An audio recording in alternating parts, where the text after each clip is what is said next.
सबसे पहले मुख्य वक्ता डॉक्टर दुर्गेश्वर सिंह सर के स्वागत के लिए पौधों और सॉल से स्वागत के लिए मैं अपने हिंदी विभाग के सहायक आचार्य डॉक्टर गोविंद प्रसाद वर्मा सर से सादर अनुरोध करता हूँ कि आप दुर्गेश्वर सिंह सर का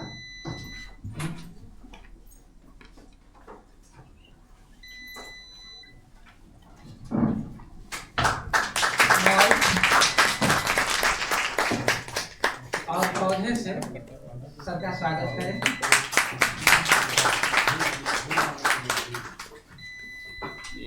धन्यवाद सर। मैं इस कड़ी को आगे बढ़ाते हुए विशिष्ट वक्ता डॉक्टर बुद्धि प्रकाश सर का स्वागत करने हेतु मैं इस कार्यक्रम की अध्यक्षता कर रहे संस्कृत विभाग के सहायक आचार्य बबलू पाल सर से अनुरोध करता हूं कि वो सॉल और पौधा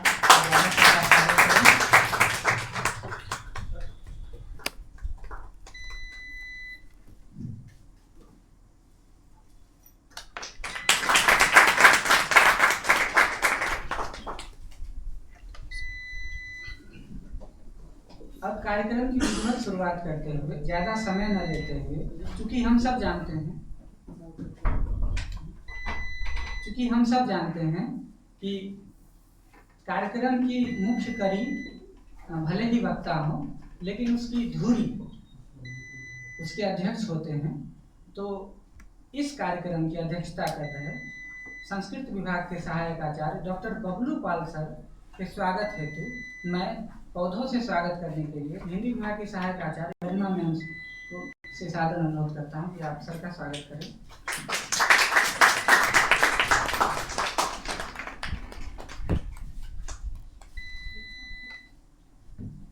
धन्यवाद मैम। अब ज्यादा समय न लेते हुए मैं मुख्य वक्ता डॉक्टर दुर्गेश्वर सिंह सर से अनुरोध करता हूं कि आप विश्व गर्भ निरोधक दिवस इस विषय पर आप अपनी बात रखें। आप जहां से सर आपको सुविधा हो।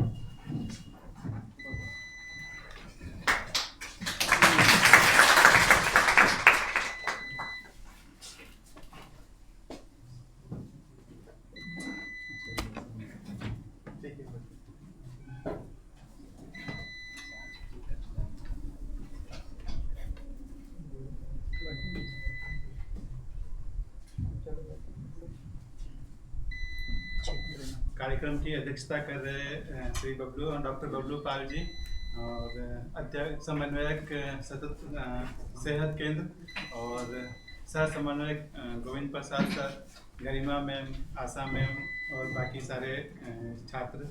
मैं यहाँ आप लोगों के समक्ष वर्ल्ड कॉन्ट्रासेप्शन डे के उपलक्ष्य में आप लोगों से कुछ अपनी बातें शेयर करना चाहता हूँ। तो ये जो वर्ल्ड कॉन्ट्रासेप्शन डे जो है एक्चुअल में मनाया किस लिए जाता है, तो हम सब जानते हैं कि एक्चुअल में ये जो प्रॉब्लम है वो जो डेवलपिंग कंट्री जो है, जो विकासशील राष्ट्र और जो पुअर्टी लेवल में जो राष्ट्र जो ग्रो कर रहे हैं जो हैं, उनमें ये समस्या ज़्यादा है। असल में होता क्या है कि इस समस्या में जो सबसे ज़्यादा प्रभावित है वो हम लोगों की महिलाएं, औरतें जो होती है वो इस समस्या से सबसे ज़्यादा प्रभावित रहती है, क्योंकि अल्टीमेटली उन्हीं के हेल्थ के साथ में खिलवाड़ होता है। और ये जो समस्या है तो उसका जो सबसे बड़ा कारण है वो है बाल विवाह। बाल विवाह के कारण से क्या होता है, जल्दी शादी हो जाती है।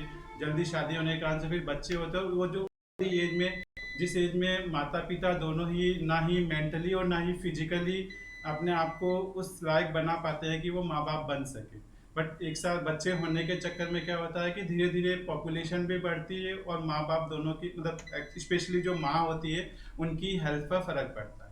ठीक है, तो सबसे पहले 1994 में डॉक्टर नफीस सादिक थे, former executive director of the united nation population fund. उन्होंने सबसे पहले 1994 में कोट किया था कि healthy families are created by choice not by chance. और उसी थीम को ध्यान में रखते हुए 2007 में सबसे पहले जो है वर्ल्ड कॉन्ट्रासेप्शन डे या विश्व गर्भ निरोधक दिवस जो है उसको मनाया गया। और उसके बाद जो है हर साल जो है एक थीम दी जाती है इसके लिए, जो इस साल की जो थीम है वो है a choice for all, freedom to plan, power to choose. ठीक है, इसका मतलब हुआ कि a call to highlight the every individual must have the freedom to protect their reproductive health and plan their family. मतलब जो उसकी जो रिप्रोडक्टिव हेल्थ है उसको वो अच्छे से रखे और साथ ही साथ वो अपने फैमिली को प्लान करे, उसके लिए उसके पास में चॉइस होनी चाहिए। ठीक है, और हमारा जो देश है, तो जो वर्ल्ड में जो सबसे पहले फैमिली प्लानिंग की जो बात हुई तो उसमें हमारा देश शायद अग्रणी है। अर्ली 1950s में ही हमारे देश में फैमिली प्लानिंग के लिए प्रोग्राम चलना शुरू हो गए थे, क्योंकि हमारा देश असल में ऐसी भौगोलिक स्थिति में हम लोग फक्र करते हैं कि भाई हम लोग अखंड भारत जो है तो वो वर्ल्ड के सबसे फर्टाइल एरिया, फर्टाइल लैंड में से एक है। तो जब फर्टाइल लैंड या फर्टाइल एरिया की बात करते हैं तो जब भी सिविलाइजेशन की बात होती है, कोई भी सिविलाइजेशन उठा के हम देख लेते हैं तो हम लोग देखते हैं कि नदी घाटी के किनारे जो है वो सभ्यताओं ने जन्म लिया। और हमारा जो देश है इस मामले में बहुत ही रिच रहा है, जहाँ पे सिंधु, गंगा और ब्रह्मपुत्र उसका विशाल मैदान है। और ये जो है हमेशा से ही जो विदेशी आक्रांता रहे, जो कि मतलब कबीलों में रहते थे, उनके यहाँ खाने पीने को कुछ नहीं होता था, उन्होंने इन भारत पर अटैक किए। और चूंकि यहाँ पर इतने ज़्यादा संसाधन थे, जल संसाधन, कृषि का इतना ज़्यादा स्कोप था कि भारत सबको एक्युमुलेट करता चला गया, सबको अपने अंदर समाहित करता चला गया। और उन लोगों को भी जो बाहर से आते थे, जब वहाँ देखते थे कि यहाँ पर इतनी ज़्यादा डाइवर्सिटी है, खेती की कोई कमी नहीं है, खाने पीने की कोई कमी नहीं है, तो पहले लोगों का यही था कि खाना पीना, पेट भरना चाहिए। उस मामले में हमारा जो भारत है वो हमेशा से समृद्ध रहा। इसलिए हमेशा हम लोग गर्व करते हैं कि भाई हम लोगों ने किसी दूसरे देश पर आक्रमण नहीं किया। लेकिन उसके पीछे मतलब हम क्यों करने जाएंगे? अब मंगोलिया में, अफगानिस्तान में, वहाँ के पहाड़ों पर जाके आक्रमण करके करेंगे क्या? मतलब अब जो है, अब जो माइनिंग का हो गया है तो चलो ठीक है, बट उस समय जब इतने संसाधन नहीं थे तो मेनली लोग आते थे, भूखे मर रहे थे तो इंडिया में वो आते थे भाई हाँ वहाँ पर खाने पीने का है तो चलो वहाँ पर चलते।